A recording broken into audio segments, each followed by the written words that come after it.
বালিশে মুখ গুজে কান্না করছি, কারণ একটু আগে যে সত্যিটা জানতে পেরেছি সেটা শত চেষ্টা করলেও আমি মানতে পারবো না।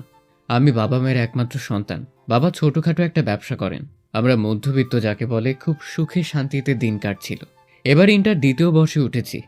বিকালে বারান্দায় বসে গল্পের বই পড়ছিলাম। এমন সময় কয়েকটা কালো কার এসে উঠোনে থামলো। আমি আগে কখনো এই মানুষগুলোকে দেখিনি। হঠাৎ করে একটা মেয়ে গাড়ি থেকে নেমে আসলো। বাবাও খুব খুশি মনে তাকে স্বাগত জানালো। কিছুক্ষণ বাইরে দাঁড়িয়ে তারা কথা বললেন। হঠাৎ করে খেয়াল করলাম বাবার মুখটা মলিন হয়ে গেছে। আমি শুধু নীরব দর্শকের মতো দাঁড়িয়ে দেখছিলাম। কিছুক্ষণ পর বাবা এসে আমাকে ডাকলেন তাদের কাছে। আম্মু পিছন পিছন আসলেন। দুজনের মুখটা মলিন। মা তো প্রায় কান্না করবেন এমন অবস্থা। আমি জিজ্ঞেস করলাম, কি হয়েছে? কিছু না বলেই আমাকে জড়িয়ে ধরে কান্না শুরু করলেন। আমি কিছু বুঝতে না পেরে তাদের সাথে পাশের রুমে গেলাম। সেখানে মেয়েটা বসে চা খাচ্ছে। মেয়েটা আমাকে দেখে কেমন করে তাকালো। পরে জানতে পারলাম এতদিন যাদের নিজের বাবা মা বলে জেনে এসেছি তারা আমার আসল বাবা মা নয়। এই যে মেয়েটা এসেছে ও আমার বোন। আমাকে নিতে এসেছে। ছোটবেলায় আমি যখন খুব ছোট তখন আমার বাবাকে তার বড় ভাই হত্যা করেন সম্পত্তির জন্যে। তখন আমার দুই বোন বিদেশে পড়তে চলে যায়, আর আমাকে রেখে যায় এই দুজনের কাছে। তাদের কোনো সন্তান ছিল না, তাই তারাও আমাকে রাখতে রাজি হয়। আজ বোনেরা দেশে ফিরে এসেছে, এসেই আমাকে নিতে এসেছে। আমি সবার সামনে চিৎকার করে বললাম, এতক্ষণ যত কথা এখানে হয়েছে আমি কিছুই বিশ্বাস করি না। আর এতদিন যখন এই মানুষগুলোকে নিজের বাবা মা হিসেবে মেনে এসেছি, তাহলে আজও এদেরই আমার বাবা মা হিসেবে মানি। আর তোমাকে আমি আমার বোন হিসেবে মানি না। বলেই রুমে এসে দরজা বন্ধ করে শুয়ে কাঁদছে। কেন আমার সাথে এমন হলো? যাদের এতটা ভালোবাসলাম, নিজের একমাত্র বাঁচার অবলম্বন জানলাম, তারাও আজ আমার সাথে বেইমানি করলো। ওইদিকে সবাই দরজা ধাক্কাচ্ছে, কিন্তু তার সেদিকে খেয়াল নেই। বাধ্য হয়ে দরজা খুলে মেয়েটি আসলো। এসে দরজা বন্ধ করে দিয়ে বলল, প্লিজ ভাই, চল আমার সাথে। আজ এত বছর পর আমরা তোকে নিতে এসেছি। তোর বাড়ি আছে, গাড়ি আছে, সব আছে। তুই চল আমাদের সাথে। বিশ্বাস কর, আমরা তোর নিরাপত্তার কথা ভেবে এখানে রেখে গিয়েছিলাম। তুই তখন খুব ছোট্ট ছিলি। আমার বাড়ি গাড়ি কিছুই লাগবে না, আর আমি তোমাদের চিনি না। চলে যাও এখান থেকে। বলেই বেরিয়ে আসলো। দরজার সামনে আম্মু দাঁড়িয়েছিল। দেখলো কান্না করছে নিলয়, জড়িয়ে ধরল তাকে। আম্মু তুমি বলো, এই মেয়েটা মিথ্যে বলছে। আমি তোমার ছেলে, বলো ওদের আমি তোমার সাথে থাকতে চাই। আম্মু কিছুই বলছে না, শুধু কাঁদছে। একই কথা আব্বুকে বললেও সেও চুপ। একটু পর আব্বু এসে বলল, বাবা, আমাদের উচিত ছিল তোমাকে আগ থেকে এসব জানানোর, কিন্তু তোমার লালন পালন করতে গিয়ে আমরা নিজের সন্তানের মতো তোমাকে রাখছি, যার কারণে তুমি এতটা কষ্ট পাচ্ছ। বিশ্বাস করো বাবা, আমরা তোকে কষ্ট দিতে চাইনি। নিলয় বাবার পায়ে ধরে বলল। বাবা আমি যাব না। কিন্তু মা এসে বলল, যদি তাদের সাথে না যায় তাহলে তার সাথে কোনোদিনও কথা না বলতে। নিলয় বুঝতে পারল বাবা মার কষ্ট হলেও কিছু করার নেই। রুমে গিয়ে চারপাশে হাত বোলাতে লাগলো। কত স্মৃতি জড়িয়ে আছে এই রুমের, কখনো ভাবেনি এটা ছেড়ে যেতে হবে। দেখতে দেখতে যাওয়ার সময় হয়ে গেল। সবাইকে বিদায় জানিয়ে মনে পাহাড় সমান অভিমান নিয়ে প্রিয় এলাকা ছেড়ে চলে গেল। জানি না কেমন হবে আগামীর জীবন। পথে বোন অনেকেই কথাই বলল। নিলয় চুপ করে বসেছিল। দেখতে দেখতে বাড়ি চলে এলো সুবিশাল এক রাজপ্রাসাদের মতো। এসে কোনো কথা না বলে দাঁড়িয়ে আছে। হঠাৎ করেই একটা মেয়ে এসে জড়িয়ে ধরল। তারপর জানলো ও তার আরেক বোন তিশা। দুই বোন তাকে নিয়ে ভিতরে গেল। ৮-৯ জন কাজের লোক সালাম দিল। সে শুধু উত্তর দিয়ে চুপ করে দাঁড়িয়ে আছে। সবার মুখে হাসি, কিন্তু তার ভিতরে কেউ হাতুড়ি দিয়ে বাড়ি দিচ্ছে। দুজন ধরে নিয়ে গেল একটা রুমের মধ্যে। তার কয়েকটি ছবি দেখলো। অনেক বড় রুম, সাথে বারান্দাও। তার ছোটবেলার ছবি দেখে সে নিজেই চিনতে পারছিল না। দুজনেই নানান বিষয় প্রশ্ন করছে, বাট নিলয় এখনো চুপ। সে থাকতে না পেরে বলল, প্লিজ আপনারা একটু বাইরে যান, আমাকে একটু একা থাকতে দিন। দুজনেই চুপচাপ বেরিয়ে গেল। নিলয় বারান্দায় বসে আকাশের দিকে তাকিয়েছিল কতক্ষণ সেও জানে না। কেন জানি কিছুই ভালো লাগছিল না। পকেটে হাত দিয়ে দেখলো ফোনটা ফেলে এসেছে। রাত ৮টা বাজে। রুমে কেউ একজন নক করছে। দরজা খুলে দেখলো সেই দুইজন। বলল, কি হয়েছে? চুপচাপ হাত ধরে নিয়ে গেল একটা রুমে। ভাই, আমি জানি তুই আমাদের উপর রাগ করে আছিস, এটা স্বাভাবিক। কিন্তু তুই জানিস না, ওই শয়তানের বাচ্চা আমাদের বাবা মাকে খুন করে বাবার কোম্পানি দখল করে তোকেও মেরে ফেলতে চেয়েছিল। কারণ বাবার সব সম্পত্তি আমরা 3 ভাই বোনের নামে রেখেছিল। তাই তো নিরাপত্তার কথা ভেবে আমরা তোকে ওনাদের কাছে রেখে এরকম পালিয়ে বিদেশে চলে যাই। বিশ্বাস কর, প্রতিদিন আমরা তোর খোঁজ নিতাম। তুই প্লিজ আমাদের উপর রাগ করে থাকিস না। আমাদের একসাথে আমাদের বাবা মায়ের মৃত্যুর প্রতিশোধ নিতে হবে। এরপর নিলয়কে নিয়ে একটা ছবির সামনে দাঁড় করালো। তাদের ফ্যামিলি পিক ছবিটা দেখে তারও যেন মনের ভিতরে অজানা এক আগুন জ্বলে উঠল।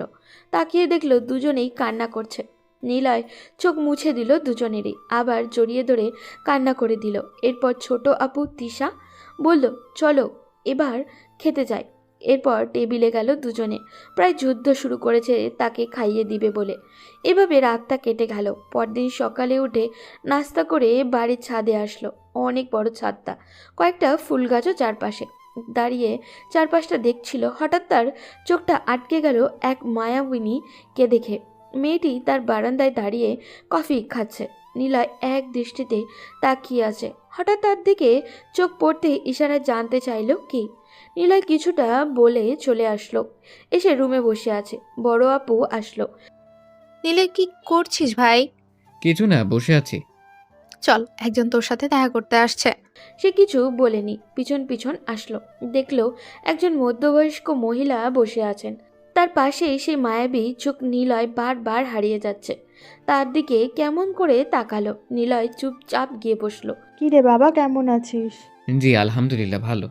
নিলয় চিনতে পারল না। পরে শুনল তার বাবা মা মারা যাওয়ার পর সে নাকি ওনাদের বাসায় গিয়ে বসে থাকতো। তার ছোটবেলায় কিছুই মনে নেই। আর পাশের সেই মায়াবী নাকি ওনার মেয়ে তানিয়া। কাল থেকে ওকে কলেজে ভর্তি করব, তানিয়ার সাথে যাবে। নিলয় কোনো কথা না বলে শুধু শুনছে। দুপুরে খাবার পর বোনেরা আসলো। কোথায় যেতে হবে তাই রেডি হবে, কিন্তু কাপড় কই। ছোট আপু বলল আলমারিতে দেখতে। নিলয় গিয়ে দেখে অনেক জামা কাপড়। তার মনে হয় কিনে রাখা ছিল। আমি মাশাআল্লাহ দেখতে খারাপ নই। হালকা নীল রঙের একটা পাঞ্জাবি আর জিন্স পরে বেরিয়ে পড়লাম। বাইরে এসে দেখি মায়াবতী দাঁড়িয়ে আছে, সেও আমাদের সাথে যাবে। সবাই গাড়িতে বসলাম। আপু একটা মোবাইল ফোনের দোকানের সামনে এসে গাড়িটা থামালো। এরপর একটা মোবাইল কিনে চলে গেলাম একটা অফিসে। এটা নাকি আমাদের আগে অনেক বড় আর নামডাক ছিল, কিন্তু বাবার পর সব কিছু নষ্ট করে দিয়েছিলেন চাচা। এখন আবার চালু হয়েছে। ভিতরে প্রবেশ করলাম। বেশ ভালোই অভ্যর্থনা জানালো। রহমান আঙ্কেলের সাথে পরিচিত হলাম। আপুদের অনুপস্থিতিতে উনি সব কিছু দেখে রাখছেন। অফিসের পেছনে আসলো। এখানেই নাকি তার বাবা মায়ের কবর। সবাই কিছুক্ষণ দাঁড়িয়ে চলে আসলো। আপুরা এখন থেকে অফিস দেখাশোনা করবে আর তাকে কলেজে ভর্তি করিয়ে দিল। ভালোই লাগলো। ক্যাম্পাসটা এত কিছুর ভিড়ে তানিয়ার কথাই মনে ছিল না তার। পিছন পিছন হাঁটতে নিলয় দিকে কেমন করে তাকায় সে। তার চোখের ভাষা নিলয় বুঝতে ব্যর্থ। আপুদের কি একটা দরকার থাকার নিলয়কে তানিয়ার সাথে পাঠিয়ে দিল। পাশাপাশি বসে আছে গাড়িতে। নিলয় কোনো কথা বলছিল না। লক্ষ্য করছে তানিয়া একটু পর পর তার দিকে কেমন করে তাকাচ্ছে। নিলয় স্পষ্টভাষী মানুষ বলেই ফেলল। আপনি আমার দিকে এরকম করে তাকাচ্ছেন কেন? কথা ফুটেছে তাহলে? কি? এতক্ষণ তো বোবা ছিলি। আচ্ছা, তোর কি সত্যি ছোটবেলার কিছু মনে নাই? না। আর আপনি তুই তুকারি করছেন কেন? বিষ করছি, কি করবি? নিলয় আর কোনো কথা বলল না। বাসায় ফিরে ফোন টিপছে। ছাদে দাঁড়িয়ে তখন হঠাৎ করে কফি খেতে ইচ্ছা করলো। বাসায় সব সময় নিজেই কফি করে খেত, তাই কিচেনে চলে গেল। তাকে দেখে রহিম ভাই মানে কাজের লোক এগিয়ে এলেন। ছোট ভাই, তুমি এখানে কেন? আমাকে ডাকলেই তো পারেন। না না ভাই, আমি কফি বানাতে এসেছি, তুমি কাজ করো। আপনি যান, আমি করে পাঠিয়ে দিচ্ছি। নিলয় কোনো কথা না বলে ছাদে চলে আসলো। এসেই মায়াবতীর সেই স্নিগ্ধ রূপ দেখল। তাকে দেখে ইশারায় কিছু একটা বলল। সে বুঝতে না পেরে জিজ্ঞাসা করলো। পিছন দিক থেকে কারোর আসার শব্দে ফিরে তাকালো। দেখলো বড় আপু আসছে, হাতে 2টা কফির মগ। কিরে, কি করিস? কিছু না, এমনি দাঁড়িয়ে আছি। মন খারাপ? নিলয় চুপ হয়ে গেল। সত্যি বলতে বাবা মায়ের কথা খুব মনে পড়ছে তার। কখনো তাকে নিজের ছেলের চেয়ে কম ভালোবাসেনি। কিরে, কি হলো?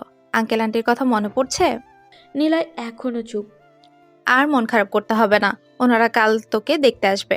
নিলয় লাফ দিয়ে আপুকে জড়িয়ে ধরল। এই ছাড়, কফি তো ঠান্ডা হয়ে গেল। তারপর দুজনে কফি খেয়ে রুমে চলে আসলো। পরদিন সকাল সকাল উঠে গেল, কলেজে যেতে হবে তাই রেডি হচ্ছিল।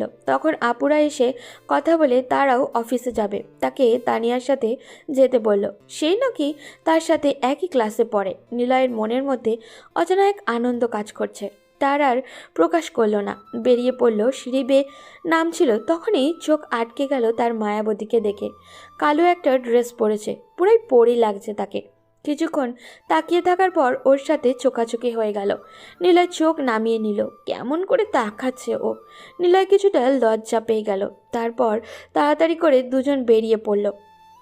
আপু গাড়ি নিয়ে যাওয়ার কথা বললেও নিলয় বলল আজকে রিকশায় করে যাবে। তখন তানিয়াও মানা করলো না। রিকশায় দুজনে বসে আছে, নিলয় একটু সরে বসে আছে। বাতাসে তানিয়ার চুলগুলো তার মুখে এসে পড়ছে। ওই চুলের মিষ্টি ঘ্রাণে নিলয় একটা নেশার মতো চলে যাচ্ছে। ঘোর লাগার দৃষ্টিতে তাকিয়ে আছে। ঠিক তখনই কি রে, আমি জানি আমি একটু বেশি সুন্দরী, তাই বলে এভাবে তাকিয়ে থাকবি? নিলয় কিছুটা থমকে গেল। হাসছে পেতনির মতো মুখ। কি বললি? আরেকবার বল। কি বলবো? বলছি পেতনির মতো আপনাকে দেখতে। তানিয়া এগিয়ে এসে তার কলারটা ধরল। নিলয় কিছুটা অপ্রস্তুত ছিল এটার জন্য। দেখুন আমরা রিকশায় আছি আর রাস্তার মানুষেরা কিরকম করে তাকিয়ে আছে আমাদের দিকে। এখানে সিন ক্রিয়েট করবেন না। তাকিয়ে আছে তো আমার কি, তবে ছাড়তে পারি দুইটা শর্তে। কি? প্রথম শর্ত, আমাকে তুই অথবা তুমি বলতে হবে। আপনি শুনলে নিজেকে কেমন জানি বুড়ি বুড়ি লাগে। আর দ্বিতীয় শর্ত হচ্ছে বিকালে আমাকে নিয়ে ঘুরতে যেতে হবে। কোনোটাই আমি মানতে পারবো না, কারণ আমি অপরিচিত কাউকে তুমি বলে ডাকি না। আর দ্বিতীয় কারণ, বিকেলে বাবা মা আমাকে দেখতে আসবে, তাই যেতে পারবো না। অপরিচিত মানে কি শালা হারামি? ছোটবেলায় ঠিক মতো কথা বলতে পারতিস না, তখন আমাকে বিয়ে করার কথা পর্যন্ত বলে ফেলছিস, আর এখন আমাকে চিনোস না? বলেই নিজের জিহ্বায় কামড় দিল। দেখুন আমার ছোটবেলার কথা আবার মনে নাই, আর তুমি বলাটা আমি ট্রাই করতে পারি। তাহলে তুই আর আমি আজ থেকে ফ্রেন্ড। মামা এসে পড়েছি। তানিয়া দাঁত কটমট করছে। নিলয় মুচকি হেসে নেমে পড়ল। কলেজের ক্যাম্পাসে হাঁটছে নিলয়, বেশ সুন্দর।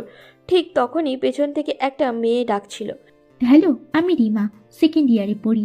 আপনাকে এই ক্লাসে দেখলাম, নতুন নাকি? জি আমি নিলয়।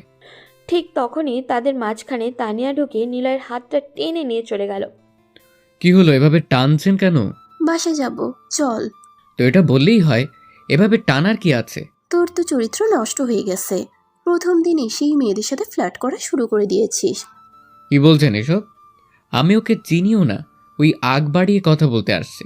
আমি অত সব বুঝি না, বাড়ি গিয়ে আপুকে বলবো। তোমাদের আদরের ভাই প্রথম দিন কলেজে গিয়েই লাইন মারা শুরু করছে। কি বলেন এসব? তাহলে চল, এখন ফুচকা খাবো। নিলয় এই জিনিসটা সহ্য করতে পারে না। সিরিয়াসলি, মেয়েরা কিভাবে এত ঝাল সহ্য করে? একবার বাড়ির পাশে মেলায় খেয়েছিল, প্রথমটা মুখে দিয়ে লাফ দেয়। এবার তানিয়ার মুখে নাম শুনেই নিলয়ের ভিতরটা শুকিয়ে গেল। এই না না, আমি সব অখাদ্য খাই না। কি বললি? আমাকে অপমান কর মেনে নিব, কিন্তু ফুচকাকে অসম্মান করলে জিভ কেটে নিব। নিলয় ভড়কে গিয়ে ওর সাথে হাঁটা শুরু করলো। তানিয়া কলেজের গেটের সামনে ফুচকাওয়ালাকে গিয়ে বলল, মামা বেশি ঝাল দিয়ে 2 প্লেট ফুচকা দেন। নিলয় ঝালের নাম শুনেই ঘেমে একাকার। না না মামা, 1 প্লেট দেন, আমি খাবো না। আমি কি তোর জন্য অর্ডার করছি নাকি? আমি একাই 2 প্লেট খাবো। নিলয় শুনে হালকা একটু ঢোক গিলল। ফুচকা এসে গেছে। তানিয়া রাক্ষসের মতো খেতে শুরু করলো, কিন্তু নিলয় হাঁ করে তাকিয়ে দেখছে। ঝালে মুখটা লাল হয়ে গেছে, এরপরেও একের পর এক খেয়েই যাচ্ছে ফুচকা। হঠাৎ নিলয়ের দিকে একটা এগিয়ে দিয়ে বলল, এই যে নিলয়, খা। এই না, আমি এসব খাই না। তোকে আজকে খেতেই হবে। বলেই জোর করে মুখে 1-2টা ঢুকিয়ে দিল। নিলয় তো মুখ দিয়ে লাফাতে শুরু করলো। তার অবস্থা দেখে তানিয়া হাসতে হাসতে নিলয় তাড়াতাড়ি পানি এনে খেতে লাগলো। যেই পানি মুখে দিল, ঝাল যেন 1000 গুণ বেড়ে গেল। এক দৌড়ে শয্যা বাসায় এসেই ফ্রিজ থেকে মিষ্টি বের করে খেতে লাগলো। অনেকক্ষণ পর ঝাল কিছুটা কমলো। রুমে এসে শাওয়ার নিচ্ছিল। টাওয়াল পরে যেই না বেরোতে যাবে, দেখে তানিয়া ওর বেডে বসে ফোন টিপছে। নিলয় আবারও ঢুকে গিয়ে জিজ্ঞাসা করলো, কি হলো, তুমি এখানে কি করো? তানিয়া হাসতে হাসতে বলল, দেখতে এলাম তোর ঝাল কমলো কিনা। কমছে। এখন বাইরে যান, আমি আসছি। কেন বাইরে যাব? বাইরে যেতে বলেছি, যান, এত কথা বলেন কেন? তানিয়া উঠে দাঁড়িয়ে দৌড় মেরে বাথরুমে ঢুকে গেল। নিলয় চিৎকার করে উঠল। নিলয় চিৎকার করার চেষ্টা করছে, কিন্তু তানিয়া মুখ চেপে দাঁড়িয়ে আছে। তার গরম নিঃশ্বাস নিলয় অনুভব করতে পারছে। কি রে, কেমন দিলাম? কেমন মানে? তুমি এখানে আসছো কেন? কেউ এসে পড়বে, প্লিজ বের হও। না, বের হব না। তানিয়া মনে মনে বলছে, ফিল্মে দেখেছিলাম ছেলেদের বুক অনেক কিউট হয়, কিন্তু এ তো পুরো কিউটের ডিব্বা। তানিয়া এগিয়ে আসছে আর নিলয় পিছনে যাচ্ছে। হঠাৎ করেই দেওয়ালের সাথে আটকে গেল নিলয়। এখন কই পালাবি বল? প্লিজ বাইরে যান। বলেই টান দিয়ে বাইরে চলে আসলো। নিলয় এসেই একটা ট্রাউজার নিয়ে পাশের রুমে চলে গেল। একটু পর তার বাবা মা চলে এলো। তাদের প্রতি চাপা একটা অভিমান কাজ করছে। রুমে বসে আছে আম্মু আসলো। কি রে, কেমন আছিস? তোমরা যেমন দেখতে চাইছিলে তেমন আছি। আব্বু রুমে প্রবেশ করলো। নিজের অজান্তেই চোখ থেকে দুফোঁটা অশ্রু গড়িয়ে পড়ল। আম্মুকে গিয়ে জড়িয়ে ধরল, তারাও কেঁদে দিল। রাতে সবাই একসাথে গল্প করে ঘুমিয়ে গেল। রাত প্রায় 12টা, কিছুতেই ঘুম আসছে না, তাই ছাদে চলে গেল নিলয়। অদ্ভুত মায়াবতীর ঘরের লাইট এখনও জ্বলছে। একটু পর বারান্দায় আসলো হাতে কফি নিয়ে। নিলয় এক নাগাড়ে তাকিয়েছিল লাইটের অল্প আলোয়। মায়াবতীকে অসাধারণ লাগছে। নিলয় কতক্ষণ তাকিয়েছিল জানা নেই। হঠাৎ ও উঠে রুমে চলে গেল। নিলয়ও রুমে এসে শুয়ে পড়ল। পরদিন সকাল, উঠে কলেজে যাওয়ার জন্য রেডি হচ্ছিল নিলয়। তখন ছোট আপু এসে একটা ফোন দিয়ে গেল। ফোনটা হাতে নিতেই পুরনো সেই স্মৃতিগুলো মনে হয়ে গেল নিলয়ের। বাবা মায়ের থেকে লুকিয়ে ক্লাস 8-এ থাকার সময় ফোনটা কিনেছিল। পরে যেদিন ধরা খেলো, আম্মু অনেক বকেছিল। জীবনটা কি অদ্ভুত না? আজ সেই আম্মু নিজে ফোনটা নিয়ে আসলো। ফোনটাকে বুকের সাথে চেপে ধরলো। ঠিক তখনই মায়াবতী ঘরে প্রবেশ করলো। কি রে, পুরনো প্রেমিকার মতো ফোনটাকে বুকে চেপে ধরে আছিস কেন? ইচ্ছে করছে তাই। নিলয় নিজের শার্ট খুলতেছে, তখনই ও একটা নীল শার্ট বের করে বলল, এই নে, এটা পর। কেন? আমার যেটা ইচ্ছে হয় সেটা পরবো। তুমি এরকম করো কেন সব সময়? আমি বলছি এটা পরবি মানে এটা পরবি। নিলয় বাধ্য হয়ে পড়ে বেরিয়ে পড়ল কলেজের উদ্দেশ্যে। আজ গাড়ি নিয়ে বেরোলো। ক্লাসে বসে আছে এমন সময় কালকের মেয়েটা আবারও আসলো। এসেই তার পাশে বসে পড়ল। কি মিস্টার, কালকে তানিয়া আপনাকে এরকম টেনে নিয়ে গেল কেন? না, এমনি। এমনি মানে কি, প্রেম টেম চলছে নাকি? আরে না। এরপর স্যার চলে আসলো। রিমা আর নিলয় একটা সিটে, আর সামনের সিটে তানিয়া বসে আছে। কিছুক্ষণ পর পর কেমন করে তাকাচ্ছিল। এরই মধ্যে রিমা বলল, নিলয়, তুমি কিন্তু সেই হ্যান্ডসাম। থ্যাঙ্কস। তোমার গার্লফ্রেন্ড আছে? না। নিলয় দেখলো তানিয়া কিছু না বলে ক্লাস থেকে বেরিয়ে যাচ্ছে। নিলয় কিছুটা অবাক হয়ে বসে রইল। ক্লাস শেষে গিয়ে দেখে তানিয়া কোথাও নাই। নিলয় বাড়ি ফিরে আসলো। বিকালে তার আব্বু আম্মু চলে যাচ্ছে। নিলয়ের আম্মু কান্না করছে, সাথে নিলয়ও। সে রুমে চুপচাপ চলে আসলো, মন খারাপ করে বসে আছে। একটু পর ছোট আপু এসে জোর করে খেতে নিয়ে গেল। নিলয় তেমন কিছু না খেয়েই রুমে চলে আসলে কিছু একটা হয়েছে, সে যেটা বুঝতে পারছে। মন কিছুতেই ভালো হচ্ছে না। ছাদে একা একা দাঁড়িয়ে রইল নিলয়। মায়াবতী আসবে এই অপেক্ষায়। ও দূরে থাকলেও সে কত স্বপ্ন দেখে, কত কিছু চিন্তা করে, কিন্তু সামনে আসলে কেমন যেন হয়ে যায়। অস্বস্তি হয়, একটা নেশা কাজ করে, তাই দূরে দূরে থাকার চেষ্টা করে। পরদিন সকালে, আজ অনেকক্ষণ হয়ে গেল রেডি হয়ে বসে আছে নিলয়, কিন্তু এখনও তানিয়ার আসার নাম নেই। তাই আপু বলল ওকে বাসা থেকে নিয়ে আসতে। চলে গেল ওদের বাসায়। বেশ সুন্দর বাসাটা। কলিং বেল বাজাতেই আন্টি দরজা খুলে দিলেন। কি বাবা, নিলয় কেমন আছো? আলহামদুলিল্লাহ ভালো। আপনি কেমন আছেন? ভালো, ভিতরে এসো। আন্টি, তানিয়া কোথায়? ওকে নিতে এসেছি কলেজে। যাবে না? মনে হয় শরীর খারাপ। কাল কলেজ থেকে আসার পর থেকে রুমে শুয়ে আছে, কিছু খেতে যাচ্ছে না। ওর রুমটা কোন দিকে? উপরে গিয়ে বাম পাশের রুমটা। ওকে আমি দেখছি। নিলয় গিয়ে ভয়ে ভয়ে দাঁড়ালো। দরজা খোলা, তাই ঢুকে পড়ল। দেখলো উল্টো হয়ে বাচ্চাদের মতো শুয়ে আছে তানিয়া। নিলয় কেমন যেন হয়ে গেল। নেশাভরা চোখে তাকিয়ে রইল। ঠিক একটা পিচ্ছি পড়ি লাগছে ওকে। নিলয় ডাক দিতে যাবে তার আগেই বলল, কেন এসেছিস সেখানে? কলেজে যাবে না? যাব না, তুই যা গিয়ে প্রেম লীলা কর। কী সব বলছো? যা বলছি ঠিক বলছি। আমি আর তোর সাথে কলেজে যাব না, ব্যাস। প্লিজ বলো কি হয়েছে? আর তুমি কাল থেকে খাবার খাচ্ছ না কেন? আমার সামনে একদম ন্যাকামি করবি না। বাচ্চাদের মতো ভাব নিস, কিছু বুঝো না। আর মেয়ে পাশে নিয়ে বসে তামাশা করো, শালা লুচ্চা বদমাস হারামি। দেখুন, আমাকে যা বলুন বলুন, কিন্তু আমার চরিত্র নিয়ে কথা বলবেন না। আর আমার যার সাথে ইচ্ছে কথা বলবো বসবো, তাতে তোমার কি? তানিয়া এবার টান দিয়ে নিলয়ের কলারটা চেপে ধরল। আমার কি না? আমার সব কিছু। মানে? তুই কি সত্যি কিছু বুঝিস না? কি বুঝবো? দাঁড়া, তোকে একটা জিনিস দেখাই। তানিয়া বালিশের নিচ থেকে একটা ফটো অ্যালবাম বের করে আনলো। নিলয় দেখলো এতে তার ছোটবেলার অনেক পিক। নিলয় কিছুটা অবাক হয়ে এলো তার সাথে একটা মেয়েকে দেখে। নিলয়, তোকে যেদিন নিয়ে যাই সেদিন থেকে তোর এই স্মৃতি প্রতিদিন বুকে নিয়ে ঘুমাই আর অপেক্ষা করি কোন দিন তুই আসবি। আমি তোকে ভালোবাসি Niloy. I love you more than my life. Niloy স্তব্ধ। সে জানে না আগামীকাল তার জীবনে কি ঘটতে চলেছে, তাই সে বলল, চাই না আমার বিষাক্ত জীবনে কাউকে জড়িয়ে তার জীবনকে বিষাদময় করতে। তাই কিছু না বলেও রুম থেকে বের হয়ে চলে আসলাম। পেছন থেকে ডাকছিল, কিন্তু আমি না শুনেই হাঁটছিলাম। আমার ভিতরে কেউ যেন আগুন লাগিয়ে দিয়েছিল, আর সেই আগুন আমার ভিতরটাকে ছাড়খাড় করে দিচ্ছিল। রুমে এসে দরজা বন্ধ করে শুয়ে রইলাম। পুরো পৃথিবীটাকে আমার বিরোধী মনে হচ্ছে। আমি কিছুতেই মায়াবতীর কাছ থেকে দূরে সরতে পারছি না, আর কাছে যেতেও পারছি না।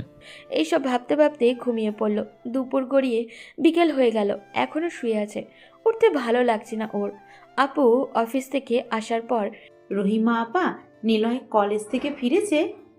আপু, বড় আপা, ছোট আপা, ভাইয়ের যেন কি হয়েছে। সকালবেলা কলেজে যাওয়ার জন্য বের হয়েছিল, একটু পরে রুমে এসে দরজা বন্ধ করে দেয়। এখনও বের হয়নি, অনেক ডাকছি। চলো আপু যাই, আমরা কেমন জানি ভয় করছে। নিলয়ের মাথাটা কেমন জানি ব্যথা ব্যথা করছে, চারিদিকটা ঘুরছে, তাই শুয়ে পড়ল। ভীষণ ঠান্ডা লাগছে ওর। নিলয়, এই নিলয়, ভাই দরজাটা খোল। ভিতর থেকে কোনো সারা শব্দ আসছে না, তাই দিশা বলল, আপু, আমার ভয় করছে। তুই তাড়াতাড়ি যা, আমার ড্রয়ারে সব রুমের এক্সট্রা একটা চাবি আছে, নিয়ে আয়। তারপর চাবি দিয়ে দরজা খুলে দেখলো নিলয় ঘুমিয়ে আছে। বড় আপু নিলয়কে ডাক দিলেন আর বললেন, নিলয়, কি হয়েছে? আপু, ওর তো ভীষণ জ্বর। তাড়াতাড়ি চল, ওকে হসপিটালে নিয়ে যাই। নিলয় দেখলো তার মায়াবতী অন্ধকারে হারিয়ে যাচ্ছে, তাই ওকে ধরার জন্য হাত বাড়ালো। তার হাতটা কেউ শক্ত করে আটকে ধরলো, তাই সে যেতে পারছে না। নিলয় চিৎকার করছে, কিন্তু সে সেটা শুনতে পাচ্ছে না। এরপর নিলয় অনেকটা কষ্টে দৌড়ে ওর হাতটা ধরলো। চোখ খুলতেই কষ্ট হচ্ছে, অনেক কষ্ট করে চোখটা খুললো। জায়গাটা অপরিচিত লাগছে। লক্ষ্য করলো সে একটা হসপিটালের বেডে শুয়ে আছে। একজন নার্স ডাক্তারকে খবর পাঠালো। ডাক্তার এসে দেখে গেল। একটু পর আপুরাও এলো দেখতে। বোঝা যাচ্ছে তার রাতে ঘুম হয় নাই। এসে কিছু না বলে জড়িয়ে ধরে কান্না করে দিল। এই আপু, কি হয়েছে? ভাই, তুই ছাড়া আমাদের কে আছে? তুই আমাদের বেঁচে থাকার একমাত্র অবলম্বন। তোর কিছু হলে আমি নিজেকে কখনো ক্ষমা করতে পারবো না। আপু, চল ডাক্তারকে বলে ওকে বাড়ি নিয়ে যাই। চল।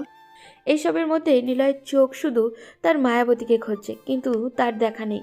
বিকালে বাসায় চলে আসলো। আসার আগে ডাক্তার আসলো। মিস দিশা, আপনার ভাইয়ের যত্ন নেবেন। জ্বরের কারণে এমন মানুষের এত ভয়ঙ্কর অবস্থা হয় আগে দেখেনি।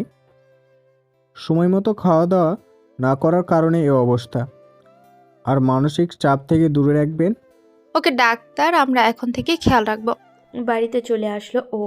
কিচেনে গিয়ে রহিমা আপুকে কফি দিতে বলে রুমে যাচ্ছিল, তখনই দুই আপু দুই হাত ধরে সিঁড়ি দিয়ে উঠতে হেল্প করছে। নিলয় একটা মুচকি হাসি দিয়ে দুজনকেই বলল, এখন তো আমার আগে তোমরা অসুস্থ হয়ে যাবে। দুজনের চোখ লাল হয়ে গেছে। যাও রুমে গিয়ে রেস্ট নাও, আমার কোনো প্রয়োজন হলে ডাকবো। জোর করে রুমে পাঠিয়ে নিলয় রুমে আসলো। এসে বড় ধরনের একটা শক খেলো। আবার দরজার বাইরে আসলো। রহিমা আপা কফি নিয়ে আসছে। ওনার হাত থেকে কফি নিয়ে টেবিলে রাখলাম। সোফায় বসে তাকিয়ে আছে। মায়াবতী আমার বেডে উল্টো হয়ে শুয়ে আছে মানে? নিলয় চুপচাপ বসে আছে। বুঝতে পারলো জেগে থেকেও ঘুমানোর নাটক করছে ও। নিলয়ও একটু মজা করার জন্য ফোনটা হাতে নিল। জান, আমি পুরো সুস্থ, তুমি কোনো চিন্তা করো না। হ্যাঁ, কাল বিকালে তোমার সাথে দেখা করব। আরে যা, কথা বলছি কিন্তু সাউন্ড বের হচ্ছে না। কেউ একজন আমার ঠোঁট দুটো দখল করে নিয়েছে। মায়াবতীর গরম নিঃশ্বাস আমি অনুভব করতে পারছি। ওর মিষ্টি ঠোঁটে আমি হারিয়ে যাচ্ছি। প্রায় 3 মিনিট পর ছাড়ল, গলা চেপে বলল, এই পোলা, আমারই কি তোর ঢং মনে হয়? তুই আমার না হলে কারোর হতে দিব না। রাগলে যে মায়াবতীকে এত কিউট লাগে লক্ষ্য করিনি। অপলক দৃষ্টিতে তাকিয়ে আছি, এটা ওর চোখে পড়ল। আমি জানি আমি কিউট, তাই বলে এভাবে তাকিয়ে থাকবি? কই, আমি তোমার দিকে তাকাইনি। বলেই কফির মগ হাতে নিয়ে খেতে লাগলাম। ওই, তুই একাই খাবি? ইচ্ছে হলে নিচে গিয়ে খেয়ে নিন। না, আমি এটাই খাবো। এটা আমি অর্ধেক খেয়ে ফেলেছি। নিলয়ের হাত থেকে টান নিয়ে খেতে শুরু করে দিল। যাক, কিছুটা এনার্জি পেলাম। এবার বল, কার সাথে কথা বলছিলি? নিলয় মুখের কাছে মুখ এনে বলে, আমার গার্লফ্রেন্ডের সাথে, তাতে তোমার কি? আমারই তো সব। আজ তোকে এমন হাল করব, কোনোদিন আর কোনো মেয়ের দিকে তাকাবি না। হ্যাঁ, কি বলো? আমি কিন্তু আপুকে ডাক দিব। তো আমার কি, ডাক দে। নিলয় লাফ দিয়ে দরজার কাছে যাওয়ার চেষ্টা করলো, কিন্তু তার আগেই ও দরজার সামনে চলে গেল। আয় দূরে সরো, এটা ঠিক না। নিলয় পিছাতে পিছাতে বলল, কিন্তু কে শুনে কার কথা?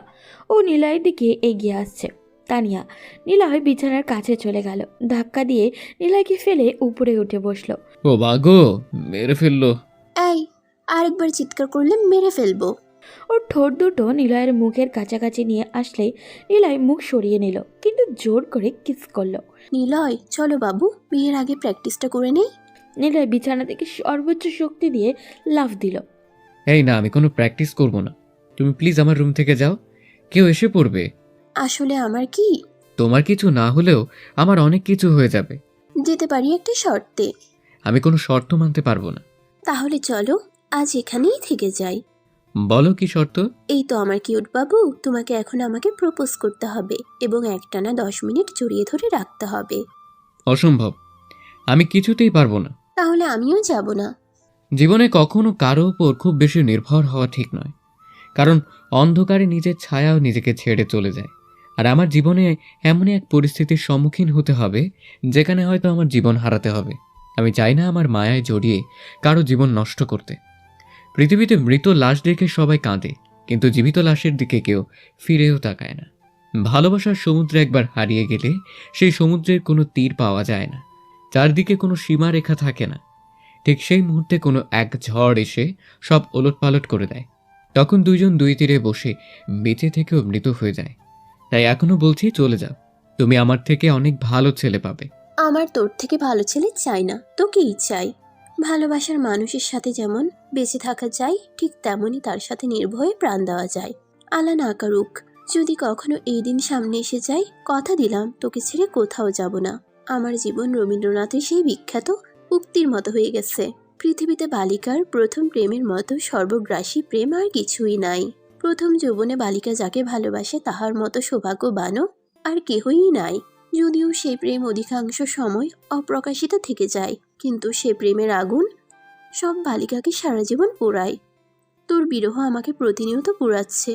প্লিজ আমাকে ফিরিয়ে দিস না। জানি না তোমায় ধরে রাখতে পারবো কিনা, তবে আজ কথা দিলাম, যতদিন এ দেহে প্রাণ আছে তোমার পাশে থাকবো। হবে কি আমার মায়াবতী? তানিয়া নিলয়কে শক্ত করে জড়িয়ে ধরল। কি হলো, কান্না করো কেন? আমার ইচ্ছা হয়েছে তাই। তানিয়া সরে যেতে নিলে নিলয় আবারও শক্ত করে চেপে ধরল। এখনো 10 মিনিট হয় নাই ম্যাডাম। তুই আমাকে কখনো ছেড়ে যাবি না তো? একমাত্র মৃত্যুই আমাকে তোমার কাছ থেকে সরাতে পারবে। কাউকে না পেলে জীবন কখনো শেষ হয় না, কিন্তু কাউকে পেয়ে আবার হারালে জীবনের আর কিছু বাকি থাকে না। এতদিন তোকে কাছে না পাওয়ার আক্ষেপ ছিল, কিন্তু এখন তোকে হারানোর ভয় কাজ করছে। তখনই দরজায় কেউ নক দেয়। দরজায় কেউ নক দেওয়ার কথা শুনে নিলয়ের গলা শুকিয়ে গেল। এই, কেউ দরজায় ডাকছে। তো খুলো। কি বলো? এখন কি করব? এই, তুমি লুকিয়ে পড়ো। কি বলিস? আমি কি চুরি করতে আসছি? তানিয়া এগিয়ে গিয়ে দরজা খুলে দিল। কিরে তানিয়া, কখন আসলি? তানিয়া নিলয়ের দিকে তাকিয়ে দুষ্ট হাসি দিচ্ছে। নিলয় তো চিন্তায় পুরাই শেষ। আপু, এই তো একটু আগে আসলাম, ওর সাথে গল্প করছিলাম। আচ্ছা চল, এখন আর খেয়ে যাবি? আমি নিজ হাতে রান্না করেছি ভাইয়ের জন্য। তাহলে চলো, তোমার ভাইয়ের আগে আমি খাবো। নিলয় এখনো একটা ঘোরের মধ্যে ছিল। মনটা কিছুটা শান্ত হলো ওর। যাক, কিছু বলে নাই। এই মেয়েটাকে মোটেই বিশ্বাস নেই, কখন যে কি করে বসে। কি রে, চল। চলো। নিলয় নিচে গিয়ে দেখলো বিরাট আয়োজন। নিলয়ের পছন্দের চিকেন ফ্রাই, আরও চিকেন বিরিয়ানি, আরও কত কী। কিন্তু আপু কী করে জানলো নিলয়ের চিকেন বিরিয়ানি পছন্দ? নিলয় বসতে বসতে বলল, আপু তুমি কি করে জানলে আমার এসব পছন্দ? আপু কিছুটা অভিমানী সুরে বলল, তুই কি ভাবছিস আমরা তোর থেকে দূরে থাকতাম বলে তোর খোঁজ নিতাম না? আমার কথায় কি কষ্ট পেয়েছো? কাছে গিয়ে কথাটা বলল নিলয়। না, আমি কষ্ট পাইনি। ধুর আপু, আমি তো এমনি কৌতূহল বশত জিজ্ঞেস করেছি। আচ্ছা ঠিক আছে, এখন খেতে বস। এই বাড়িতে এখন আমার আর কোনো মূল্য নেই, কেউ আদর করে না। সিঁড়ি দিয়ে নামতে নামতে কথাটা বলল ছোট আপু। আমার কাছে তোরা দুজনই সমান, তোরা দুজন আমার চোখের মণি, তোরাই আমার বেঁচে থাকার একমাত্র অবলম্বন, হাব্বু আম্মুর দেয়া আমানত। আপুর চোখে জল টলমল করছে। নিলয় একটা প্লেটে খাবার নিয়ে আপুর মুখের সামনে ধরলো। আপুর মুখে কিছুটা আনন্দের ছাপ দেখলো। নিলয়ও খেতে শুরু করলো। ওদিকে ছোট আপু মুখ গোমড়া করে দাঁড়িয়ে আছে। এই আপু দেখো কিরকম তোমাকে হিংসে করে। আপু চুপচাপ হাসছিল। এই নে হা কর। না, লাগবে না, তোমরা দুজন খাও। হইছে, আর রাগ করা লাগবে না। নিলয় এতক্ষণ খেয়াল করেনি আর একজন তাদের সামনে বসে রাক্ষসীর মতো গিলে যাচ্ছে। এই রাক্ষসী, আস্তে খা, গলায় আটকে যাবে। আপু দেখছো তোমার ভাই কি বলছে? নিলয়, ওর সাথে এমন করছিস কেন? রাতে খাওয়া দাওয়া শেষ করে উঠতে যাবে তখন তার পায়ের উপরে কারো পা অনুভব করলো। বুঝলো এটা তানিয়ার কাজ। তাই নিলয়ও না বোঝার ভান করে উঠে গেল। যাওয়ার সময় একটা ফ্লাইং কিস দিয়ে গেল তানিয়া। নিলয় কিছুটা অবাক হয়ে রুমে চলে গেল। কি অদ্ভুত আমাদের এই জীবন, তাই না? কেমন রহস্যময়ভাবে সময়গুলো কেটে যায়। একটু পর ছোট আপু আসলো হাতে কফি নিয়ে। কিরে, ওষুধ খেয়েছিস? হুম। এই নে কফি খা। চল বারান্দায় গিয়ে বসি। চলো। ছোট আপু নিলয়ের থেকে তেমন বড় না, 2-3 বছরের বেশি হবে। তার 2 বোনই অত্যন্ত সুন্দরী। ছোটটা কিছু ফাজিল টাইপের। কিরে, কই হারিয়ে গেলি? না বলো। আর কি বলবো, মানুষ এখন প্রেমের জগতে হারিয়ে গেছে। ধুর কি বলো? আচ্ছা ভাই, এই মায়াবতীটা কে? নিলয় সবেমাত্র কফিটা মুখে দিয়েছে। কথাটা শুনেই কাশি শুরু হয়ে গেল। নিলয় কিছুটা অবাক হলো। এটা শুনে আপু সব জেনে গেল না তো? কি বলো, কে হবে? ভাই, তুমি যতই লোকাও, কিছু একটা তো আছে। জ্বরের ঘরে মানুষ সত্যি কথাই বলে, আর তুমি তো জ্বরের ঘরে শুধু একটা শব্দই বলেছিলে। কি বলো, আমি বলছি। আর কি বলছি? না, আর কিছু না। আর আমরাও তোরে নিয়ে ব্যস্ত ছিলাম, তাই আর শোনা হয়নি। নিলয় কিছুটা স্বস্তি নিঃশ্বাস ফেলল। কিন্তু তার ভাগ্যতে সত্যি সুখ নামক পাখিটা নেই। ফোনের স্ক্রিনে একটা নাম্বার ভেসে আসলো, জান দিয়ে সেভ করা। নিলয় দেখে তো অবাকের চরম সীমায় পৌঁছালো। ফোন হাতে নিয়ে ধরতেই তারা বুঝতে বাকি রইল না যে এটা তানিয়ার কাজ। এদিকে আপু তাকিয়ে মুচকি মুচকি হাসছে। হ্যালো বাবু কি করো? আমি পরে কথা বলছি, একটু বিজি বলেই লাইনটা কেটে দিলাম। আপু আমি জানি না এই নাম্বার কে সেভ করেছে। ভূতে সেভ করছে তোর ফোনে? আচ্ছা ভাই, মেয়েটাকে দেখতে কেমন? আরে কি বলো ধ্যাত। বলে উঠে চলে গেল বড় আপুকে খুঁজতে। কিন্তু নাই, কোথাও পড়ে নাই। দেখলো রুমটায় যেখানে আব্বু আম্মু থাকতেন তাদের স্মৃতি যে রুমের কোনায় কোনায়। তার পিছু পিছু ছোট আপুও চলে আসছে। দুজনে দরজার সামনে গিয়ে দাঁড়ালো। আব্বু আম্মু ফটোতে হাত বোলাচ্ছে। আব্বু আম্মু, তোমরা আমার কাছে ভাই বোনকে আমানত হিসেবেই রেখে গিয়েছিলে। আজ দেখো তারা কত বড় হয়ে গেছে। আমি তোমাদের আদর ভালোবাসা একটু হলেও পেয়েছি, কিন্তু ওরা তো তাও পায়নি। বিশ্বাস করো, আমি সর্বোচ্চ চেষ্টা করেছি। তারা পিছনে গিয়ে দাঁড়ালো। আপু বুঝতে পেরে চোখ মুছে পিছনে তাকালো। কিরে, তোরা কখন আসলি? নিলয় আর ছোট আপু দুজনেই চুপ, এক দৃষ্টিতে তাকিয়ে আছে। ফটোটার দিকে নিলয়ের মনের ভিতর কেন জানি তোলপাড় হচ্ছে। মনে হচ্ছে ছবির মানুষগুলো নিলয় তাদের দিকে টানছে। আমাদের তিনজনকে অনেক পথ পাড়ি দিতে হবে, প্রতিশোধ নিতে হবে, কঠিন প্রতিশোধ। যারা আমাদেরকে বাবা মায়ের ভালোবাসা থেকে বঞ্চিত করেছে তাদের কঠিন শাস্তি দিতে হবে। তোরা দুজন আমার সাথে থাকবি তো? নিলয় আপুকে শক্ত করে জড়িয়ে ধরল। আমার শরীরে একটা রক্তবিন্দু যতদিন থাকবে ততদিনই তোমার পাশে থাকবো। আপুকে ধরে নিয়ে রুমে শুইয়ে দিল। সকালে ঘুম থেকে উঠে নাস্তা করতে বসলো। আপু এখনো হাসেনি, কিচেনে কি একটা যেন করছে। কিরে নির্ণয়, এখনো তো বললি না মেয়েটাকে? কোন মেয়ের কথা বলছিস? না কিছু না, তাড়াতাড়ি দাও, কলেজে যাব। খেয়ে দিয়ে কলেজের উদ্দেশ্যে রওনা হলো। তানিয়ার বাসার সামনে গাড়ি নিয়ে দাঁড়িয়ে আছে। একটু পর আসলো। তুই একদম আমার সাথে কথা বলবি না। কাল রাতে কল দিলাম বিজি বলে কেটে দিলি। এরপর খাওয়ার সময় আমাকে রাক্ষসী বলছিস। কোথায় আমি রাগ করবো উল্টো উনি রাগ করছেন। আমি কি করছি? আমার ফোনে কি দিয়ে নাম্বার সেভ করেছো? কালকে কল দিয়েছো, আপুর সাথে ছিল, আমাকে এখন সকাল বিকাল জিজ্ঞেস করছে। মেয়েটাকে ভালো করছি। এখন আপুকে গিয়ে আমি বলবো। কি বলবা? বলবো তুই আমাকে ভালোবাসিস, আমাকে বিয়ে করতে চাস। আমি কখন বললাম? আর আপুরা আমার থেকে বড়, আগে তাদের বিয়ে হবে এরপর আমার। আচ্ছা এসব বাদ দে, চল ফুচকা খেতে যাই। অসম্ভব, আমি জঘন্য জিনিস কখনো খাবো না। কি বললি? তোকে খেতেই হবে। পারবো না, ইম্পসিবল। তানিয়া জোর করে গাড়ি থামিয়ে ফুচকাওয়ালার কাছে যায়। নিলয় গাড়িতে বসেই আছে। অনেকবার ইশারা দিচ্ছে কিন্তু নিলয় নড়ছে না। এরপর ও হাতে নিয়ে চলে আসলো গাড়িতে, এসেই খাওয়া শুরু করেছে। নিলয় চুপচাপ বসে দেখছে। মুখটা কেমন জানি লাল হয়ে চোখ দিয়ে পানি পড়ছে। এরপরেও টপার টপ গিলে যাচ্ছে। নিলয় হা কর। অসম্ভব। হা করতে বলছি। জোর করে নিলয়ের মুখে ঢুকিয়ে দিল একটা। নিলয় আগের দিনের মতো আজও লাফ দিয়ে উঠল। নিলয়ের চোখ দিয়ে অনবরত পানি পড়ছে। পানি খেয়ে যাচ্ছে কিন্তু কিছুতেই কাজ হচ্ছে না। নিলয় কোনো কিছু না ভেবে তানিয়ার ঠোঁট জোড়া চেপে ধরল। ও ছাড়ার জন্য ছটফট করছে কিন্তু নিলয় ওর ঠোঁটের মিষ্টি অনুভব করতে লাগলো। একটু পর ও রেসপন্স করতে লাগলো। প্রায় 10 মিনিট পর ছাড়লো। নিলয় বুকের উপরে কিল ঘুষি দিতে লাগলো। নিলয় এখনও হাঁপাচ্ছে। কুত্তা, কি করলি এটা? যেমন কর্ম তেমন ফল। জোর করে খাওয়ালে কেন? তানিয়া কিছু বলে খেতে লাগলো। নিলয় দুষ্ট হাসি দিয়ে বলল, ওই, আমাকে একটা দাও। খবরদার, আমি তোর মতলব জানি না। তারপর দুজনে কলেজে পৌঁছে গেল। বাবু, আজ ক্লাস করবো না, চলো আজ ঘুরতে যাব।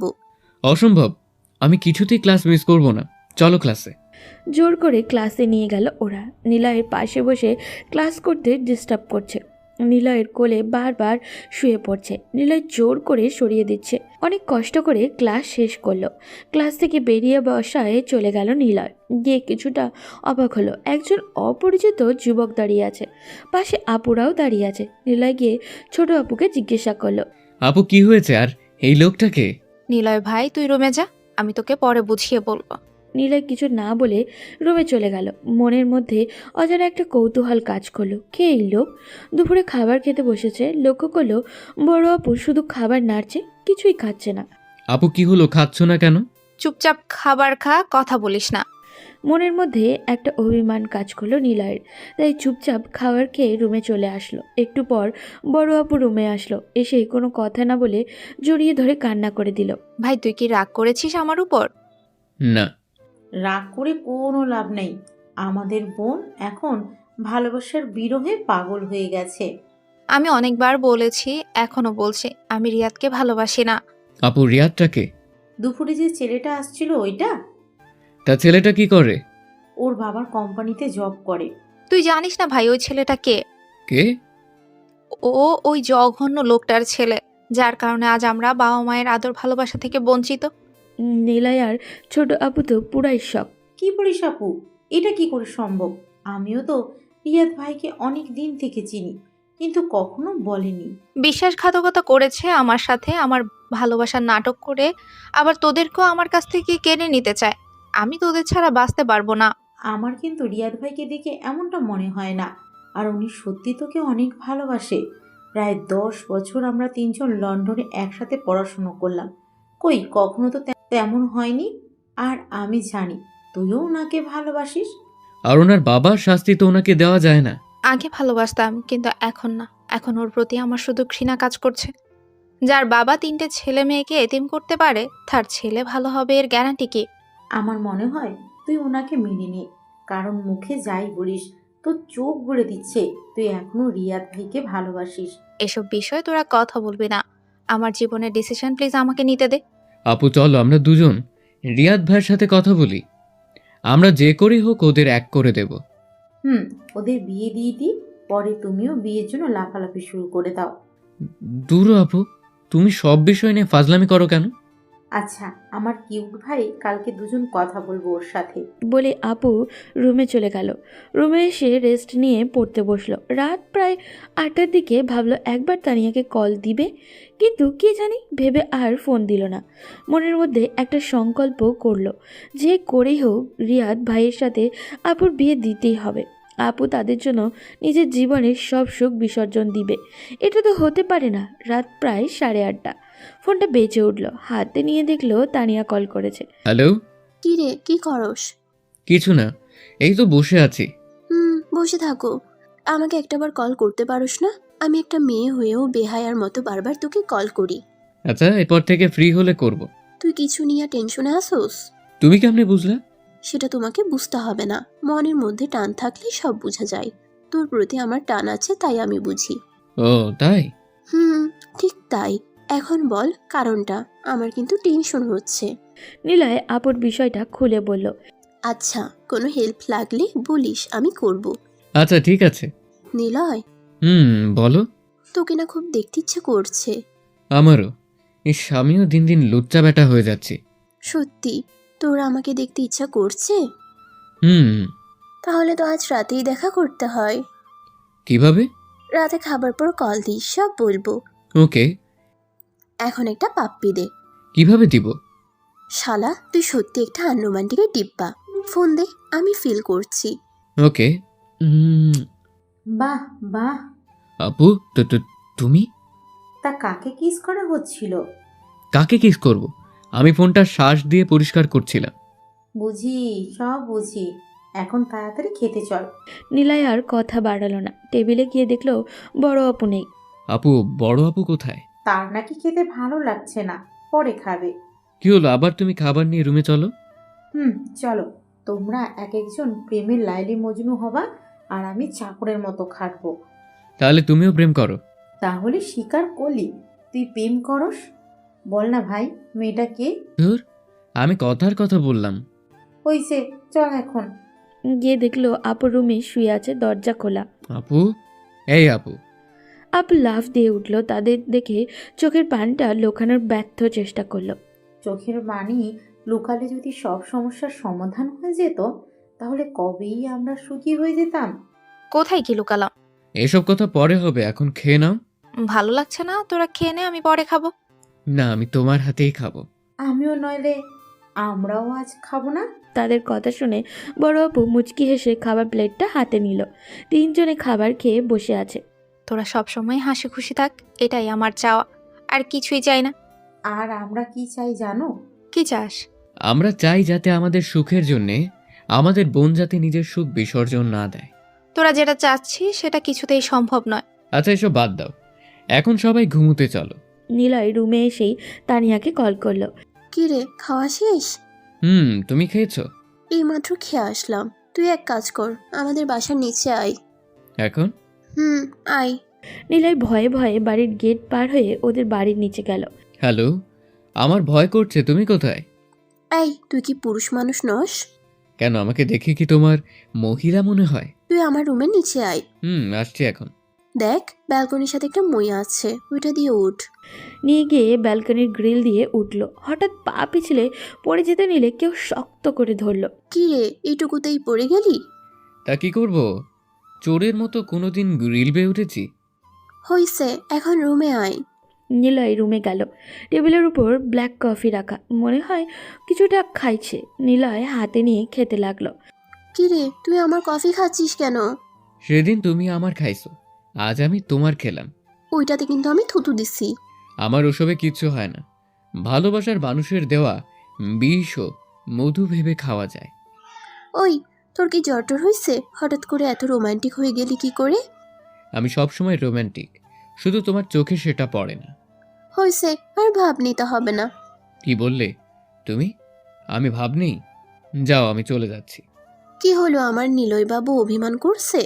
আমি কারো বাবু না। ওলে, বাবুটা দেখে অভিমান করছে। এসো, তোমার অভিমান ভাঙিয়ে দেই। আবার ওসব শুরু করছো? তোর এই সমস্যা, কিছু করার আগেই লাফানো শুরু করস। আর কিছু করলে তো কি না কি করবি। কথা বলতে বলতে তানিয়া নিলয়ের একদম কাছে চলে আসছে।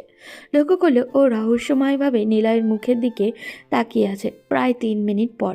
কি হলো, এভাবে তাকিয়ে আছো কেন? তোকে দেখি আমার পিচ্ছি নিলয় কত বড় হয়ে গেছে। তুমি মনে হয় ছোট রয়েছো। একটা আবদার করি, রাখবি? কি বলো? তোর শার্টটা খোল দূর, কি বলো? প্লিজ বাবু, খোল না, মাত্র একবার। অসম্ভব।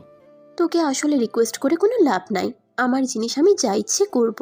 তানিয়া জোর করে নিলয়ের শার্টের বোতামগুলো খুলে ফেলল। হ্যাঁ, কি করছো? চুপচাপ দাঁড়িয়ে থাক। ওয়াও, কি? তোর বুকের ডান পাশের ওই তিলটা, ছোটবেলায় আমি কতবার তোর ওইটাতে কিস করছি। তোর এই তিলটার কারণে জানোস কত কিউট লাগে। বুঝছি, এখন সরো। অনেক রাত হয়েছে, আমি ঘরে যাব। যাবি, এর আগে আমি আমারটা আদায় করে নিব। কি বলো এসব? তানিয়া কোনো কথা না বলে ওর মুখটা নিলয়ের বুকের কাছে নিয়ে আসলো। নিলয়ের হার্টবিটটা বেড়ে যাচ্ছে। তানিয়া তার বুকের ডান পাশের তিনটাতে গভীরভাবে চুমু খেলো। নিলয় আবেশে চোখ বন্ধ করে জড়িয়ে ধরল। হুঁশ ফিরতেই ওকে ধাক্কা দিয়ে শার্টের বোতামগুলো লাগিয়ে যেদিকে আসছিল সেদিকেই নেমে যেতে লাগলো। ওই সাবধানে, পড়ে যাবি। রুমে এসে কিছুতেই ঘুম আসছে না ওর। চোখ বন্ধ করলেই সেই মুহূর্তটা চোখের সামনে ভেসে উঠছে নিলয়ের। পরের দিন সকালে ঘুম থেকে উঠতে কিছুটা লেট হয়ে গেল তার। তাড়াতাড়ি রেডি হয়ে নিল। নিচে গিয়ে দেখলো ছোট আপু প্রায় রেডি। তোরা দুটা কই যাস? না আসলে ভাই আমাকে নিয়ে আজ রেস্টুরেন্টে খাওয়াবে, তাই বলেছি হালকা ঘোরাও হবে। আচ্ছা, তা আমাকে তো বললি না কি নিলয়? আসলে না আপু, আমি এলাকাটা পুরো চিনি না, তাই ভাবলাম একটু হাঁটাহাঁটি করে আসি। আচ্ছা, সাবধানে যাস আর দুপুরের আগে বাড়ি ফিরে আসিস। ওকে আপু। তারা বেরিয়ে পড়লে একটা রেস্টুরেন্টের উদ্দেশ্যে। সে মিথ্যা কথাটাও ঠিক মতো বলতে পারে না, একটু হলেই ধরা খেয়ে যেত। কি রে ভাই, তোর টারেও খবর দে, রথ দেখা আর কলার বাজা দুটোই একসাথে হয়ে যাবে। কি সব বলছো? রেস্টুরেন্টে গিয়ে দেখলো রিয়াদ ভাই আগ থেকেই বসে আছে। তারা গিয়ে একসাথে বসলো। তোমরা এসেছো এতেই আমি খুশি, কিন্তু তোমাদের গুন্ডি বোন জানলে তো আস্ত রাখবে না। ছি দুলা ভাই, তোমার হবু বউকে এটা বলতে পারলা? বউ আর হতে দিলে তো।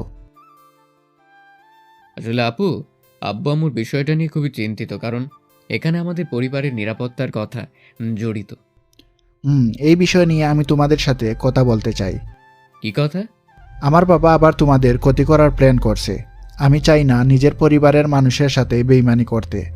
আমার ওই বাড়িতে দম বন্ধ হয়ে আসে। তাহলে এখন কি করবে? তোমরা দিশাকে প্লিজ রাজি করাও, আমি তোমাদের সাথে থাকতে চাই। প্লিজ, ছোটবেলা থেকে বাবা শুধু ব্যবসা নিয়ে থেকেছে, অনেক লোককে ঠকিয়েছে। আমি চাই না পাপের টাকায় আর চলতে। প্লিজ তোমরা হেল্প করো। চেষ্টা করব, কিন্তু আফজাল সাহেব উনি কি রাজি হবেন? তুমি ওনার একমাত্র ছেলে, উনি তো আবার খুব সম্মানিত ব্যক্তি। ওই লোকটার মানার আর না মানার উপর কিছুই যায় আসে না। আমি আর ওই বাড়িতে ফিরে যাব না। তাহলে চলো আমাদের বাসায়। শালাবাবু, তুমি জানো না তোমার গুন্ডি বোনের জেদ সম্বন্ধে। এখন গেলে আমাকে খুন করতে পারে। আসলে তুমি আমাদের উপর ভরসা করতে পারছো না, এখন পরিস্থিতি আমাদের অনুকূলে। কিভাবে? তোমার বইয়ের সবচেয়ে বড় দুর্বলতা নিলয়। তোমার পক্ষে নিলয় বললে আপু আগুনেও ঝাঁপ দিবে, আর এটা তো সাধারণ একটা ক্ষমা। আর আপু এখনো তোমাকেই ভালোবাসে। কিভাবে বুঝলে?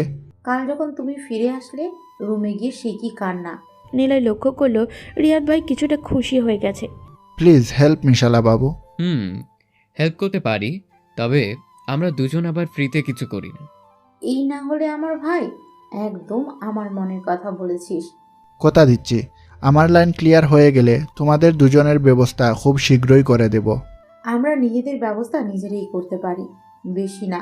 আমাদেরকে নিয়ে ভালো কোথাও ঘুরতে নিয়ে গেলে আর রেস্টুরেন্টে খাওয়ালেই হবে, কি বলিস?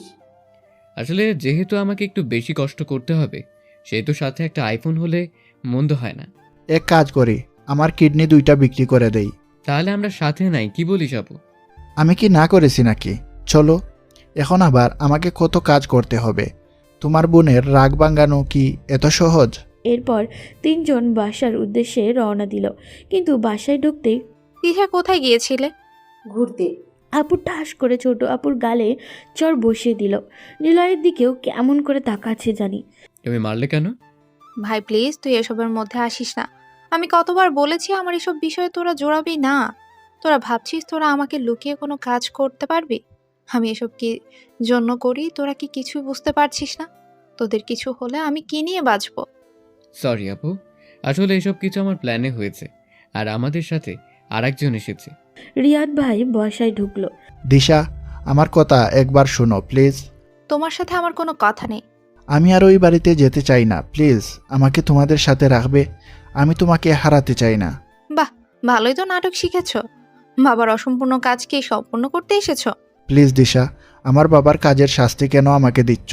আমি আর ওই লোকটার কাছে যেতে চাই না, প্লিজ আমাকে ফিরিয়ে দিও না। তানিয়া এসে এসব দেখে এক কোণে দাঁড়িয়ে রইল। নিলয়েরও সেদিকে লক্ষ্য নেই। তুমি ভালো হও কিংবা খারাপ হও সেটা আমার দেখার বিষয় না। তোমার সাথে আমাদের কোনো সম্পর্ক নেই। এসব আবেগ কিছুদিন হলেই কেটে যাবে। রিয়াদ ভাই গিয়ে আপুর সামনে হাঁটু গেড়ে বসে। আমাকে তোমাদের বাড়ির কাজের লোক বানিয়ে হলেও রেখে দাও। ওই দুর্নীতির টাকায় আর খেতে চাই না। আপু, আজ তোমাকে একটা কঠিন সিদ্ধান্ত নিতে হবে। কি বলিস ভাই? আমি যা বলছি ভেবেই বলছি। হয় ওনাকে এই বাড়িতে রাখবে, নয়তো ওনার সাথে আমিও চলে যাব। প্লিজ ভাই, এমন শর্ত দিস না। তোর যা ইচ্ছে কর, শুধু আমাকে ছেড়ে যাস না। বলেই রুমে চলে গেল দিশা। কিরে, ভালোই তো অভিনয় করলি। কি বলো ছোট আপু, কেমন অভিনয় করলাম? এখন তোর গার্লফ্রেন্ড সামনে থাকলে তোদের দুজনকে নিয়ে একটা সিনেমা বানিয়ে ফেলতাম। তুমি সবসময় এরকম করো। নিলয় দেখলো তানিয়া অদ্ভুত দৃষ্টিতে তাকিয়ে আছে। সে ভয়ে ঢোক গিলল। দুলাভাই, কি হলো, কাজ এখানেই শেষ নাকি? না, একটু রেস্ট নিচ্ছি, হাঁপিয়ে গেছি। সবাই একত্রে হেসে উঠল। রুমে এসে বসে রইল নিলয়। একটু পর তানিয়া এসে দরজা লাগিয়ে দিল। কি হলো, দরজা বন্ধ করছিস কেন? তোর গার্লফ্রেন্ড কে? কেন তুমি? তাহলে আপু কার কথা বলল? নিলয় সেদিনের সব ঘটনা খুলে বলল। তানিয়া হেসে উঠল। আমাকে এখন প্রপোজ কর। ও তাই বুঝি। হুম। এই মেয়ে, বউ হতে চাও? বউ হলে আমাকে ভীষণ ভালোবাসতে হবে। আমাকে প্রতিদিন খাইয়ে দিতে হবে। আঁচল দিয়ে আমার মুখের ঘাম মুছে দিতে হবে।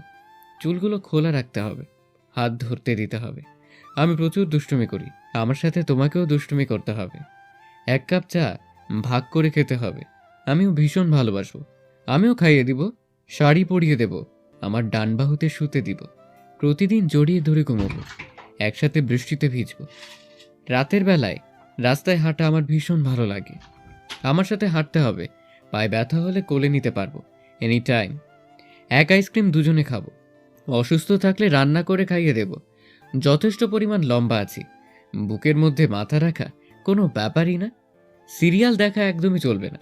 বাচ্চা কাচ্চা হলে তাদেরকে চড় থাপড় দেওয়া যাবে না। আদর করতে হবে, আর একটু একটু ঝগড়া করব। তবে বাপের বাড়ি যেতে পারবে না। অভিমান আমি ভাঙাবো শেষমেশ। একদম 5 ওয়াক্ত নামাজ ঠিকঠাক পড়তে হবে, কিন্তু সাথে আমাকেও পড়াতে হবে। কারণ এই ইহকালে নয়, পরকালেও একসাথে থাকতে চাই। কে রাজি তো? মনটা দিলাম তোমার হাতে, যতন করে রেখো হৃদয় মাঝে। ছোট্ট করে আমার ছবি এঁকো, স্বপ্নগুলো দিলাম তাতে। আরও দিলাম আশা, মনের মতো সাজিয়ে নিও আমার ভালোবাসা। এভাবেই সারা জীবন আমার পাশে থাকবে তো?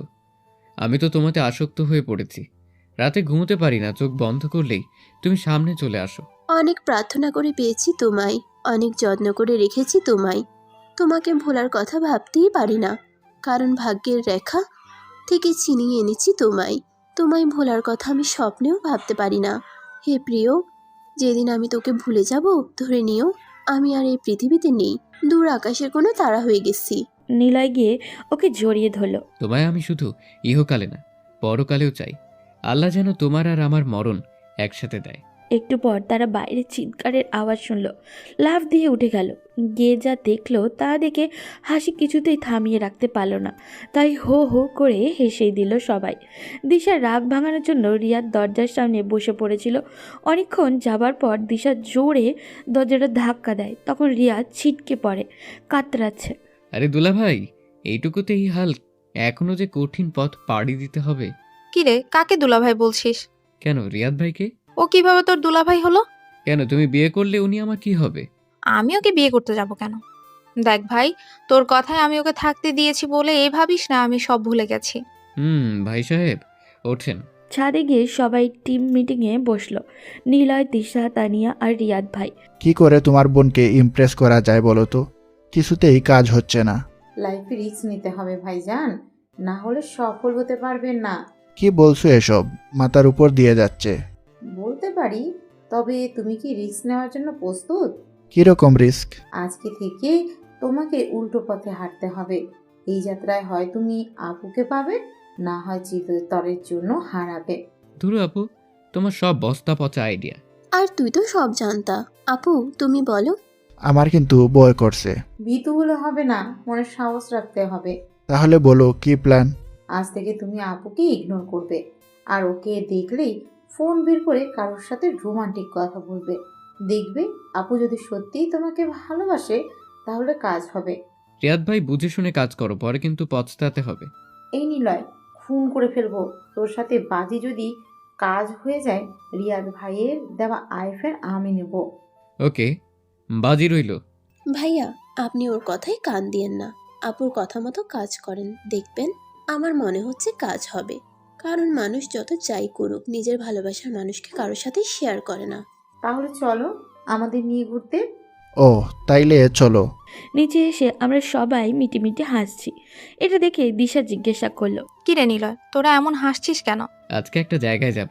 কোথায় যাবি? কোনো দরকার নেই দুপুরবেলা বাইরে যাওয়ার, বিকেলে যাবি। শুধু আমি না, ছোট আপু, তানিয়া, রিয়াদ ভাই সবাই যাবে। কোথায় যাবি সেটা তো বল। তুমি তো রিয়াদ ভাইকে পাত্তা দিলে না। এখন আমরা ওর সাথে ওর গার্লফ্রেন্ডের সাথে দেখা করতে যাচ্ছি, মানে ডেটিং এ। কি কি জেলাস ফিল হচ্ছে? তোদের যেখানে ইচ্ছে যা, আমার কি। বলেই রুমের দিকে হাঁটা শুরু করলো। রিহাদ ভাই ওষুধ কাজ করা শুরু করে দিয়েছে। আমার কিন্তু এখনো ভয় করছে। তোরা দুইটা কি পুরুষ? এবার নিলয় আর থেমে থাকতে পারল না। খবরদার, আমাদের পুরুষত্ব নিয়ে প্রশ্ন তুলবে না। ঠিক কথা শালা বাবু। এখন ঝগড়া শেষ করবে নাকি যাবে? ও হ্যাঁ, চলো। কিন্তু একটা কথা বলো তো, কে আপুকে আমাদের খবর পাচার করে? আমি জানি। চলো আজকে দেখবে এই তিশার খেল। তোমার উপরেই ভরসা প্রিয় শালী, আমার মুখে দিও না চুনকালি। সবাই হেসে বেরিয়ে পড়ল। গাড়িতে উঠতেছে তখন দিশা তাদের ড্রাইভার ইমরানকে কল করে। ইমরান ভাই, তুমি ওরা কোথায় যায় সব খবর আমাকে জানাবা। ওকে আপামনি, আপনি কোনো চিন্তা করবেন না। গাড়ি গিয়ে একটা রেস্টুরেন্টের সামনে থামলো। সবাই নেমে ভিতরে গেল, শুধু তিশা বাদে। তিশা ইমরানের কাছে গিয়ে বলল, ইমরান ভাই, তুমি 500 টাকা রাখো, কিছু খেয়ে নিও। আমরা একটা দরকারে এসেছি, ভিতরে যাব। আমি এখানেই খেয়ে। আমরা এখানে একটা পার্সোনাল কাজে এসেছি, তুমি একটু বাইরে থাকো। ওকে। ইমরানের বাচ্চা, এখন দেখো তোমার কি করি। আপু, এসবের মানে কি? তোরা শুধু দেখে যা। এখন ইমরান আপুকে কল করবে, এর আগে আরেকটু খেলাটা জমিয়ে নিতে হবে। রিয়াদ ভাই, তুমি আর তানিয়া ওই কোনার টেবিলটাতে বসো, আর ব্যাগে যে ওড়নাটা এনেছি ওটা দিয়ে মুখ ঘুরে রাখবি। সবাই দিশার কথা মতো কাজ করলো। ইমরান ভাই দূরে দাঁড়িয়ে তাদের দিকে তাকিয়ে আছে। রেস্টুরেন্টের গ্লাসের ভিতর দিয়ে নিলয়ের দেখা যাচ্ছে। রিয়াদ ভাই, তুমি তানিয়ার হাতটা ধরো। আপামনি, এখানে তো আমাকে ওরা ঢুকতে দেয়নি। কেন? মনে হয় রিয়াজ স্যার কোনো একটা মেয়ের সাথে দেখা করতে এসেছে। তুমি কি করে বুঝলে? রেস্টুরেন্টের গ্লাসে দেখা যাচ্ছে রিয়াজ স্যার একটা মেয়ের হাত ধরে বসে আছে। মেয়েটার মুখ দেখা যাচ্ছে না। আচ্ছা, ওকে লক্ষ্য রেখো। ওকে। চলো, আমাদের কাজ শেষ, খবর জায়গা মতো পৌঁছে গেছে। এখন যা হবার বাড়িতে হবে। বাড়িতে যাওয়ার পর শুরু হবে আসল খেলা। ভয় ভয় সবাই বাড়ির দিকে পা বাড়ালো। ওমা, এ কি পরিস্থিতি! পুরাই স্বাভাবিক, যেন কিছুই হয় নাই। রিয়াদ দিশাকে দেখে কানে ফোনটা নিয়ে কথা বলতে বলতে রুমের দিকে যাচ্ছে। দিশাও পিছন পিছন যাচ্ছে দেখে নিলয় আর তিশা গিয়ে লুকিয়ে পড়ল। আরে জান, তুমি চিন্তা করো না, আমি তো আছি। তুমি বললে আজই তোমাকে বিয়ে করব। আপু পিছন থেকে রিয়াদ ভাইয়ের কলার চেপে ধরলো। কি হচ্ছে কি দিশা, সারো, আমি ইম্পর্ট্যান্ট কথা বলছি। আমার থেকে ইম্পর্ট্যান্ট? আজ তোকে খুন করেই ফেলবো। কেন? রেস্টুরেন্টে গিয়ে মেয়েদের সাথে ফষ্টি নষ্টি করবা আর এখানে এসে আমাকে ভালোবাসার বাণী শোনাবা, তা তো হবে না। বিশ্বাস করো দিশা, আমি শুধু তোমাকেই ভালোবাসি।